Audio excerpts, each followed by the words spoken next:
Welcome to the week one of the Mastermind. Unlock the secrets of anti-aging. What will you learn in this video? What are hormones and neurotransmitters? What is the difference in between them? What is insulin, cortisol, ghrelin, leptin, serotonin, melatonin, and estrogen? Because these hormones are crucial to anti-aging, vitality, and inner peace and health. So let's dive into this topic. First, little bit of the basic biochemistry that you need to know for the 12 weeks. So every single cell in our body, 37 trillion of them we have, are made from a phospholipid bilayer. So phosphor, so there is phosphorus, lipid, there is fat. So it's protected by a fat. And that's why we should not be worried of eating fat, especially unsaturated healthy fat, because we need it. But we also need cholesterol, because cholesterol is saturated. It means it's rigid, it's strong, and it gives the structure of the cellular health. If we had only omega-3, which are very fluid, the cell would be falling apart. So we need, as everything in life, balance between omega-3, omega-6, and omega-9. So you can see that it's pointing that fat is present everywhere. Phospholipid bilayer, or these white balls, is fat. Then we need protein, and that's why you will hear me saying protein with every meal, because protein is a building block. We have 23 different amino acids.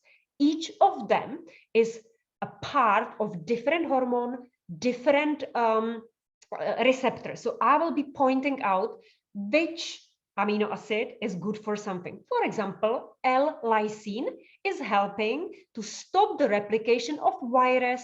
So it's good to stop the replication of coronavirus, herpes virus, or any other flu virus that is waiting for us from October to December everywhere. So lysine will be one of them. Then we have another 22.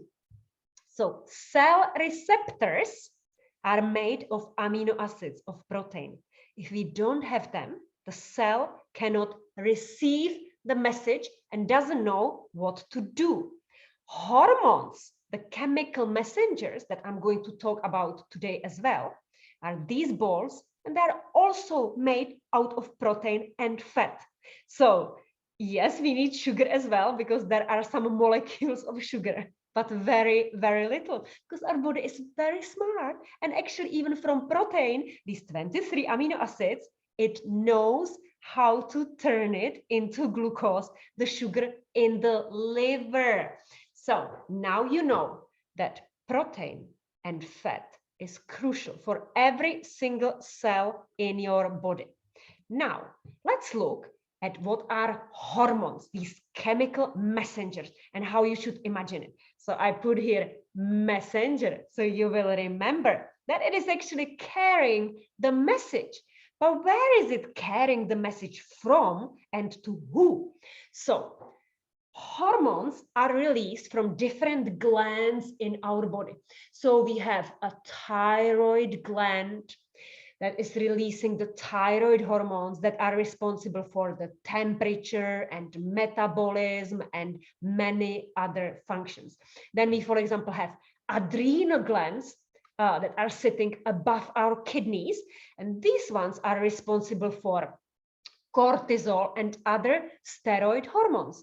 And then we have other glands in our brain and in our body that are producing hormones. We have in total 55 hormones. We are not going to cover all of them today, don't worry. So the difference is also the structure of hormones. Some hormones are made out of amino acids, the protein. So for example, insulin, which is crucial for the health. Oxytocin, the cuddly hormone that is released when you even touch animals or human being, if you are lucky to have someone at home. And also melatonin, the sleep hormone, and serotonin, the happy hormone, are made out of amino acids. And very often people that are suffering with anxiety or depression do not have enough building blocks to produce these amino acid hormones. Then we have steroid hormones. And I know that steroid, it sounds like, oof, something in the gym pumping up. No, steroid hormones are all sex hormones. Estrogen, progesterone, testosterone, even vitamin D is a steroid hormone, and thyroid hormones, and of course, cortisol. And then we have, for example, nitric oxide. So nitric, you already hear that it's from the nitric, like a beetroot, and oxide because we have oxygen in it. And this one is important because, especially if you suffer with high blood pressure or a risk of cardiovascular disease, nitric oxide helps to loosen and widen the arteries so that the blood can flow freely into the heart, and actually even into sex hormones. And men usually use Viagra, that is basically nitric oxide.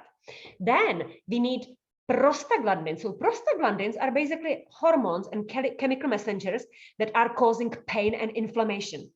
So for example, drugs such as ibalgin, ibuprofen, aspirin, they are blocking the pain receptors. So you hear receptor. So these drugs only block the receptor. It doesn't mean that the pain and inflammation is still not happening in the body. It is still happening. It just blocks it, the receptor to the brain, so you don't feel it. But what we do in this course is that we want to get to the root cause of your problems, migraines, autoimmune disease, and remove it rather than using the plasters on the problem. So also remember that hormones are like a lock and the key. So even though the glands are producing and releasing the hormones into the bloodstream, and the blood is traveling throughout all the body, only the cells that have the specific receptor, so it's like a lock, so that the hormone can fit into it, open the door and pass the message inside. And that is correct, because we, for example, don't want that testosterone receptors are in the retina of our eye. Yeah?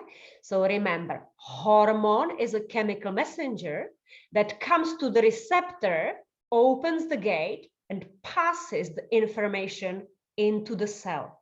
And then the cell will know what it's supposed to do.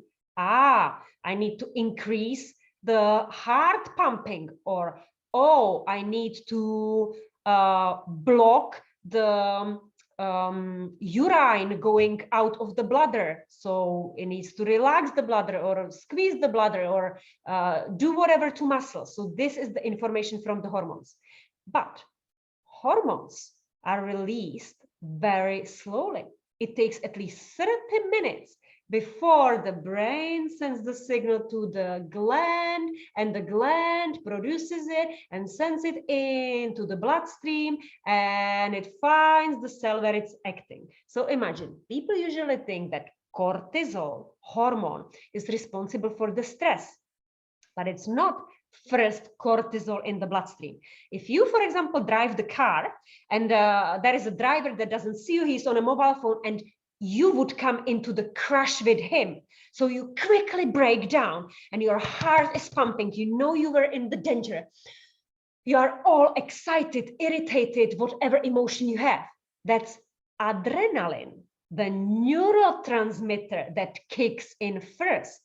But then adrenaline sends the signal to your adrenal glands to produce cortisol. So when you arrive home or to work 30 minutes later, then it has additional kick. You start shaking and whatever feelings you have, sweating, then it's cortisol. So you know the difference between cortisol, the stress hormone, and neurotransmitter adrenaline that kicks immediately. So neurotransmitter is produced in the brain, and we have all these neurons that propagate like a domino effect, and it takes milliseconds. So if you step now on a sharp object and you don't see it, immediately you pull the leg out of it within millisecond. That's how quickly the neurons can act. So let's move to the next slide. This is actually the picture of neurotransmitters. You can see that they are propagating, they're passing the information to each other. So they have all these adrenaline and other neurotransmitters stored in vesicles. So it's very quick, it can be released. And that is released thanks to calcium, right? So calcium, people usually don't know it. They connect calcium only with the strong bone, but calcium is actually responsible for this propagation of neurotransmitters. So what can be actually the problem with hormones? Why do we have low estrogen? Why do we have low thyroid hormones and we are putting the weight on? Why the hormone insulin is not working? Many possibilities. So overload or deficiency. If you are doing the same dietary mistake all over again, you make the gland that had to produce it very tired. And chances are that this gland says, you know, sorry guys, I need holidays, I'm not going to do it anymore. And then you have a problem because you keep eating and everything and suddenly your body cannot function. Also, you might have a deficiency.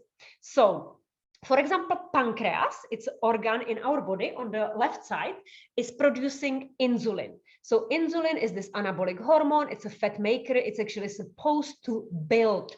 It's supposed to build either fat, or it's supposed to build the tissue, or it's supposed to create the energy. If this pancreas, the beta cells in the pancreas stop producing insulin, this is called diabetes. And that's why the diabetic people are extremely tired and they feel thirsty and they have no energy, even though they were eating, because the organ pancreas got depleted. It's not producing insulin anymore. And this can happen to anybody, anytime. Biological rhythm, of course. As we age, the cells are not replicating in the speed as they used to, and therefore we are missing the strength and the capability. Also, stress, hunger, satiety, fear, danger, love, all these emotions have impact on the hormones. So if you are under stress, your body is not going to produce satiety hormone or like hunger hormone in that moment. So you might be actually losing weight, you might have a problem to fall asleep, you might feel less happy, as I will show you on other slides.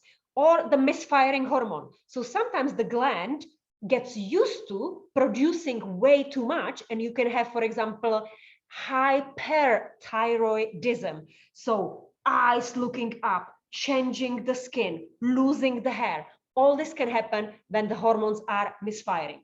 So what can be the obstacle? Obstacle can be this communication. Remember, it's a messenger. So wrong signaling. The receptors are not the same, or the cell is not speaking the language of the hormone. So it can just happen that they don't understand each other, and there is this misunderstanding, miscommunication, or low battery of the cell. The cell just cannot do it, or low battery of the thyroid hormone. It cannot produce anymore, or the resistance, which I'm going to talk about in a little while. So steroid hormones are all hormones that are produced from cholesterol. So we need cholesterol, and one of the mistakes is that people think that they shouldn't be eating eggs because eggs are high in cholesterol. No, cholesterol is made in liver, and it's actually made from sugar. So our liver produces 800 milligrams of cholesterol all the time, and then it repackages it into LDL, the bad cholesterol that we actually want to lower.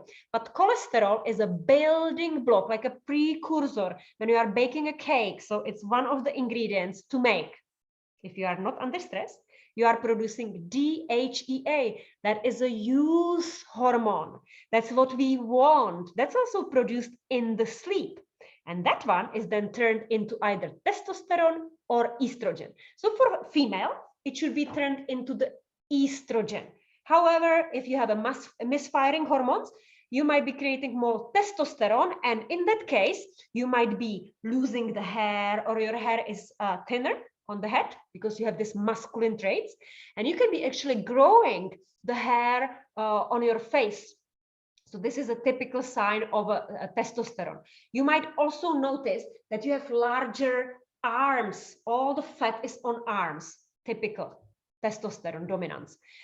Also, when you are under stress, you might be going through this pregnenolone cortisol steal, because our body loves us. It wants to save us from the danger, running away from the tiger. So in that moment, reproduction, like estrogen and testosterone, sex hormone, that's not important. Important is to survive. Therefore, all that cholesterol building block is going to be stolen from progesterone and turned into cortisol so that you can run away. So if you are under this low chronic stress every single day, because you don't know how to tap into your thymus, how to do the tapping, how to de-stress, you might be missing these essential sex hormones in perimenopause and menopause, very important.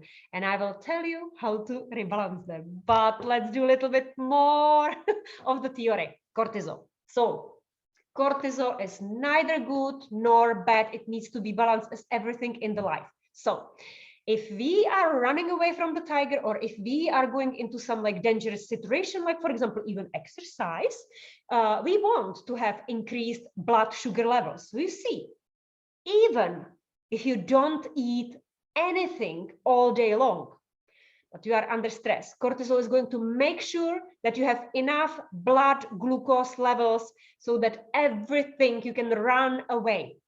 And it's going to take it either from the fat stores or from amino acids, so from the protein. It prefers to take it actually from the protein because it's easier to chop it, to break it down. Fat molecules, and especially the fat that is stored in a lower part of the body, it's hard work for our body to tap into it. Also, when you're under cortisol, like for example, now when I do this presentation for you, I am slightly heightened, so my memory and attention is all over you. And it's good. So there will be some cortisol probably in my bloodstream. It's going to also increase the blood pressure. And I will not feel any pain. So even if I'm like burning myself now or stepping on some objects, or I should be feeling cold, no, I'm not going to feel it in this moment. But I'm also not going to be a super happy, relaxed, chilled chick on a sofa wanting to eat. No, that's not going to happen there. And also in this moment, my body is not fighting against any viruses, bacteria, or repairing any cells. The energy doesn't go there. So that is a problem. If I am under stress all day long, the immune system will be suppressed and I will not feel happy. So we need to balance it. And how to balance it is basically the mental and emotional setup, or it can be even exercise. So, or going for a walk or phoning a friend. Yeah. So you never want to eat where you are under stress. If you read a stressful message from your boss, if you are preparing for some presentation, there's not time to eat. So cortisol, that's what we want to definitely get under control, because as you can see, it's increasing the blood glucose levels. That is going to spike insulin, the anabolic hormone, the fat maker, and it would be much more difficult for us to lose the weight. This can happen, maybe it even happened to you, is that you notice the shift in your body shape. Maybe when you were 20, 30, you actually never carried the fat on your belly. You did not have the loved handles, and you definitely didn't have the large arms or moon face or buffalo hump. It's all coming now with the age, and you maybe want to get rid of it. So what is actually the culprit of it? So you can see that, for example, with the arms is the high insulin, yeah, can be caused by the stress, or it's the low DHEA. So it's the youth hormone that is naturally going down, but it's also released in the sleep. So if you are not getting into the third and fourth stage of the deep sleep, you are not producing this youth hormone. So in one of the weeks, we will be talking about the sleep techniques and the challenges that you can take on. Maybe you have also noticed that you have larger breasts, that maybe when you were younger, you didn't have this size and now it's growing. So why is it? Because maybe your adrenal glands and maybe even your ovaries are not producing as much of the estrogen, and then it's actually the breast that have the receptors for estrogen, and they are using phytoestrogen to create and balance the missing hormone. So in that case, the breast will grow and even the belly. What you might actually notice that you don't have any flesh on your bum. So you're starting to have skinny legs, and the flesh, the muscle on the bum is removing, and it's getting more into the love handles on your back. So this is again high estrogen and low progesterone. So we will be talking about evening primrose oil that is increasing the progesterone levels, and progesterone is important for the continuous menstrual cycle, but also for like mood, feeling calm. Men, we have to forget now about men, but I want to show you even this picture. It's about the insulin. So do you remember at the start we were talking about every cell having this phospholipid bilayer, so the fat everywhere, and then we have the receptors that are made out of protein. And the receptors, so the blue ball that you can see, it's actually insulin. So the insulin, the anabolic hormone, the fat maker that needs to connect to the receptor. This receptor is called GLUT4, just in case you would want to know it. And when it connects here, the gate opens and the glucose, the red ball, can come inside the cell and be turned in mitochondria into energy, the dollars, the ATP, adenosine triphosphate. And then we pay to other cells in the body with this ATP, and we ask them to do something. So for example, brain, to have this focus and memory and thinking, wants always ATP. The muscles for the contraction want ATP. The cells to, for example, get all the minerals inside the cell in the sodium, potassium pump wants ATP. Detoxification, ATP. So money, money, money. So if we don't have insulin, the gate is not going to be open, and the food that we eat, bread, pasta, chocolate, cake, is actually not going to be turned into the energy. All these red balls, the glucose, goes into the liver, and the liver is going to turn it into the bad cholesterol, LDL. So if your blood test results are showing that you have high cholesterol levels, maybe the strategy would be to make sure that you produce enough insulin, or you eat the food that doesn't need any insulin to open the gates, like fat, for example. Fat, avocado, nuts, doesn't need any insulin to produce the energy, because there is a completely different biological process. Fat is turned into ketones, and ketones are used as a source of energy. That's why this mechanism of the ketogenic diet. Yeah. So insulin resistance basically means that the cells are shut down and saying, no, even if you have insulin, even if you have glucose in the bloodstream, I'm just not going to do it. Yeah. And then you feel very, very tired. Approach that we are going to have in these 12 weeks, I can already tell you, we will want to get the blood glucose under control. So what you can do already this week is start noting down, if you, for example, eat, I don't know, porridge in the morning, or yogurt or banana, how do you feel? Most probably you will feel great after 20 minutes if you eat something sugary. But is it then like the stomach starts to rumble and you feel slightly dizzy and feeling like a little bit agitated, nervous, and you feel like you need to go to eat something else? So how long does it take? 20 minutes, 1 hour, 2 hours, 3 hours, 4 hours, 5 hours? For how long can you actually go without food? And are you already practicing low carbohydrate diet, or is it difficult for you to give up bread? Even if you are eating whole wheat bread, would that be difficult for you to give it up? Are you used to having some source of carbohydrate with every meal? So let's say porridge or birchen muesli for breakfast, maybe salad with piece of lunch, or maybe rice, whole wheat pasta. What is your typical dinner? So maybe just start writing down your typical meals, and then you can share them with me by emails, and I will be like reviewing them. We will also practice paleo diet. So it's Paleolithic diet. It's what basically our ancestors used to eat. And it's all non-processed, unprocessed food. So everything that you could go to the nature and pick it. However, I'm also going to mention anti-nutrients. So some kind of nuts, beans, lentils.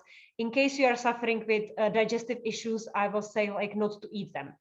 But the staple for us will be sweet potatoes, green beans, 1 apple a day that keeps the doctor away, and we will be eating quite a lot of protein. So chicken, fish, almonds, because these nuts are on my shopping list, which you will be able to download in the Google Drive folder.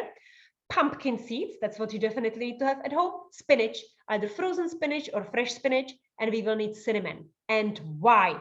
Because cinnamon, not only it's anti-inflammatory and antibacterial, but it also improves insulin sensitivity. So it's basically bribing the cells to open the receptors and take the glucose inside so that it doesn't have to travel into the liver and doesn't get turned into the bad cholesterol.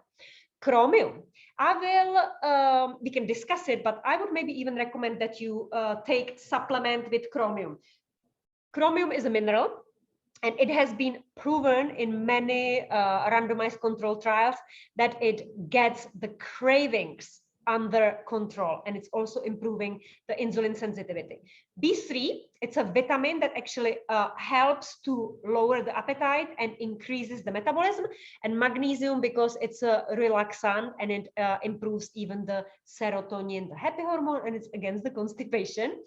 And apple cider vinegar. Apple cider vinegar has many benefits, not only the insulin sensitivity, but also chances are that with age, you don't have enough hydrochloric acid in your stomach. So basically, hydrochloric, chloride, and hydrogen. And this is acid that is almost like a smoothie maker. Whatever you eat, it will turn it into liquid, so that your small intestine can absorb all the micronutrients. If you don't have the hydrochloric acid, maybe you can see pieces of food in your stool, maybe you suffer with constipation. So I would recommend to buy unfiltered, unpasteurized apple cider vinegar, and maybe for a couple of days try to add 1 spoon of it and drink it before every meal, so 3 times a day, or maybe start just once with your large meal. And supplements, we will talk about them as well in other videos. Now I just want to remind you what are the signs of low estrogen. So if you are 40 plus, chances are that the estrogen levels are going down. That is a sign of the perimenopause and menopause when the estrogen is depleted. You might, for example, have dry eyes, so you are using the drops for your eyes. You might have dry nose, and when you blow, sometimes it might be even bleeding. You suffer with vaginal dryness, and you might have low libido, obviously because estrogen is the highest. It's peaking in the ovulation, which is usually day 14 and 17 of the menstrual cycle. And that's when basically you get all this moisture and less of the vaginal mucus, the thick one. Yeah, so it becomes like really thin, and it's because the sperm could enter inside and easily connect with the egg. So low libido, urinary tract infection as well, because you don't have all this mucus that normally has the mucin in it with these immunoglobulins that would be fighting the bacteria that enter through the vagina. Maybe you are suffering with hot flushes. This is when the thyroid hormones and estrogen, because they are connected, they start to misfire. So at one moment, when the hot flushes come, your thermoregulator, the thyroid hormones, is not able to react to it in a quick, optimal way. So we will be even talking about food that is increasing iodine, the building block of thyroid hormones, and can help you to speed up the metabolism. You might be suffering with headaches and migraines, and that's when the hormones drop rapidly down. So you might have been building some estrogen, but then it very quickly goes down, and that can be even with low progesterone. Weight gain, because estrogen is basically stopping the thyroid, and it's also helping this shift of the fat so that you can produce more estrogen in your body. I was talking about it in a previous slide. And irregular period, dry skin as well, because of course estrogen is producing the mucin and the skin fat in every cell. So we have this phospholipid bilayer, and memory and concentration, because it helps you to be heightened. So we will talk about some phytoestrogens, food, and even some supplements like red clover and other that you can start taking. Impact on sleep. So in one of the sessions, actually that's week 2, I will talk about microbiota. So that's these good bacteria that are actually responsible for production. 75% of the serotonin is produced in our gut. That's why Chinese say that the gut is a second brain. And the serotonin, as you can see on the picture, is nearly the same molecular structure as melatonin, the sleep hormone. You can see that there is just one addition to that. And that addition happens when the darkness hits the retina in your eye, and the pineal gland turns serotonin, the happy hormone, into melatonin. So if you see the connection, if your gut is not producing serotonin, you might not have a good sleep. So once we repair one problem that is in the gut, we can repair even the other. So where to start? I give you lots of homeworks, right? So first is the test. I want you to see for how long can you actually go without eating, but still keeping the energy level stable and not feeling dizzy or irritated. Yeah, so write this down. Second, I would want you to reflect about whether you feel stressed. And it doesn't have to be only psychological stress, but maybe even some mechanical stress. Do you suffer with autoimmune disease? Do you have sore joints and muscles? Because that is a stressful event for your body as well. Or some chemical stress. Do you suffer with food allergies, lactose intolerance? Yeah, so that's also spiking the inflammation. You can even check your blood tests if you have increased CRP, which is C-reactive protein. That's a silent inflammation that might be due to high cholesterol, that might be due to some injury that you have in your body. Ghrelin.